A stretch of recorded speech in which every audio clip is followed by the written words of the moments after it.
Former Sports Talk worldwide with some news from the world of boxing. So y'all know what time it is. You ain't in a rush to get concussed, baby. Shoot. Listen, I just want to mention this. Now, we know we've had, kind of scandalous fight over the weekend between Oscar Valdez in the 130-pound division versus your boy Robson Conceicao, right? Or Conceicao from Brazil, all right? They're both undefeated. My man Conceicao was 16-0.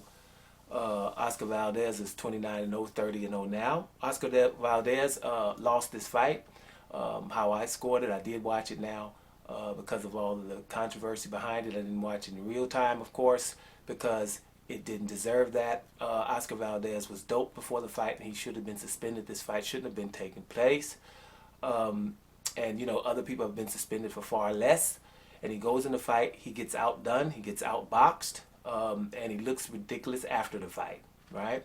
And it kind of reminds me of Tyson Fury, right? And I'll get to that. But this guy was doped, still gets the fight. Robson Conceicao outboxed him. In the first 5 or 6 rounds, he was walking him down and landing more punches. After about round 5, he started getting on his toes and outboxing him, right? And but was still landing more punches. Now, for those who are in the CompuBox numbers, he got your boy Oscar Valdez got outpunched.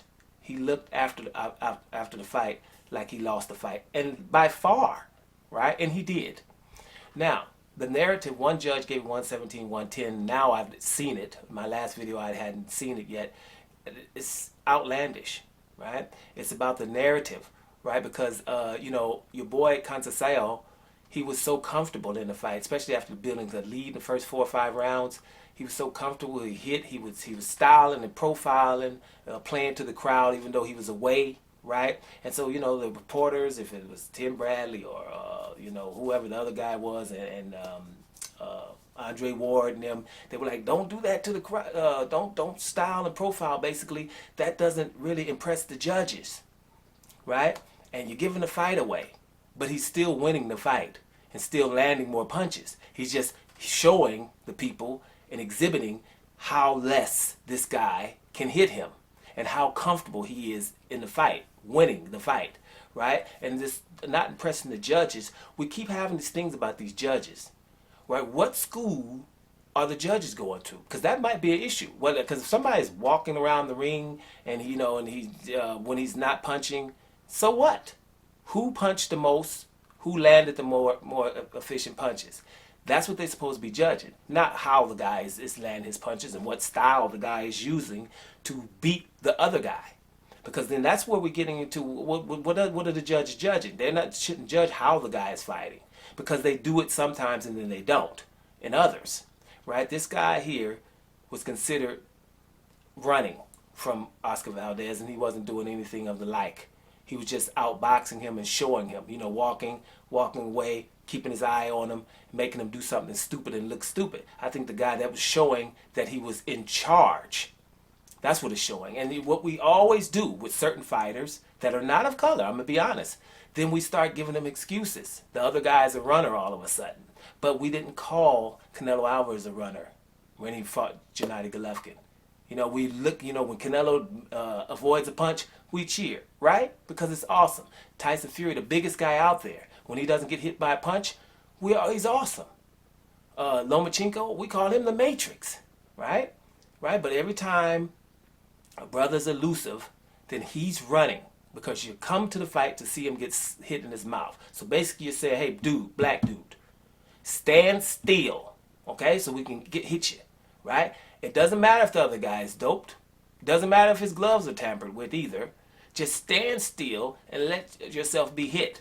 Anything else, we're not going with. So you're a runner, but these other guys that are doing it, that's great boxing, right? This guy outboxed the hell out of Oscar Valdez, and he should have 1 on his record. He's 17-0 instead of 16-0. He obviously won the damn fight.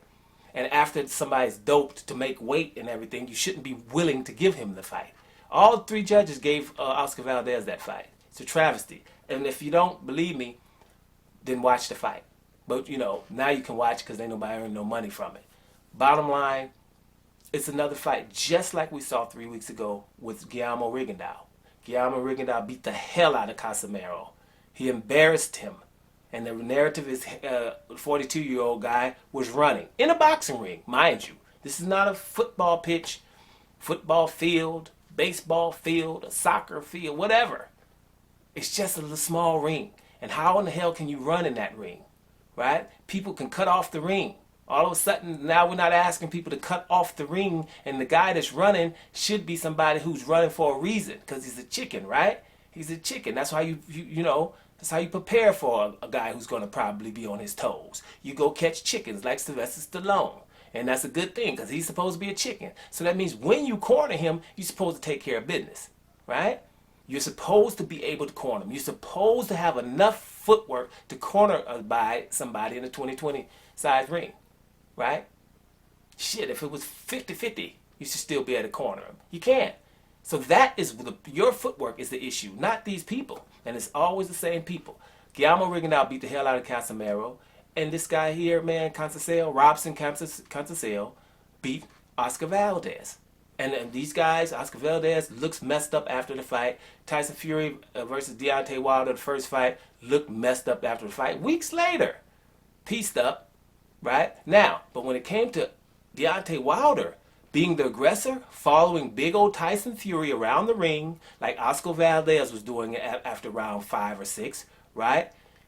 All of a sudden, we're for the guy who's following the other guy, right? Who's trying to be aggressive, right? So with Deontay Wilder, who's 50 pounds lighter, right?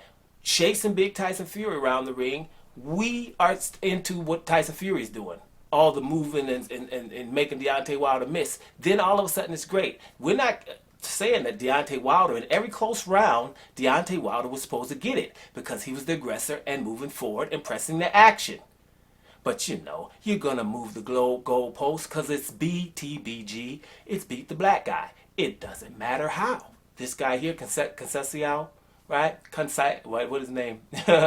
Conceicao, right? Conceicao. He's still undefeated in my book. I think he did a great job going to somebody's backyard and performing that way. Deontay Wilder beat Tyson Fury as well. And Guillermo Rigondeaux beat the hell out of John Real Casimero. For real. It is what it is. And we have to stop letting them put the narrative out there and say, you know, the judges are going to be, we got to be, you know, impress the judges. You're supposed to do your job in boxing. The judges are supposed to be knowledgeable. They're supposed to be impartial. Now, if they keep buying the judges and letting them do these damn things and not getting them into a justification booth after the fight, you know, like, hey, how did you judge this round? They should sit down with 3 other impartial people after the fight and sit down and watch the damn fight again before they get their money and explain how did you give him this round or this round. For example, how did Oscar Valdez get any of the first 4 rounds? Like, what did you see? Show me. Right? And they don't have to do that. That's where the issue is. But anyway, it's another sad day in my opinion. It's just things that go on with boxing. That's why you can't really watch it. You can't take it serious because it is, in my opinion, just BTBG. These performances, these great performances and great fighters, we just keep ignoring them. You know, we take the guy who just gets beat up and comes forward but got beat up. Right, and we're for him, but when it's Deontay Wilder to come forward and supposedly got beat up, we're not for him, even though they're not in the same weight class. His guy's 50 pounds heavier and shouldn't be the one being elusive. So there's the proof right there that these narratives have to stop. Listen, when you're watching boxing, turn the damn volume off and watch it yourself. Seriously, I know people have said this over the years, but it's very, very important. Right? So you can just watch it yourself, develop your opinion, and then go back and do the commentary. And then you'll see what's something. These people are told what to be talking about, in my opinion. But anyway, we'll cut it at that. We got other stuff to do. Doma Sports Talk Worldwide. And I'm up out of here, y'all.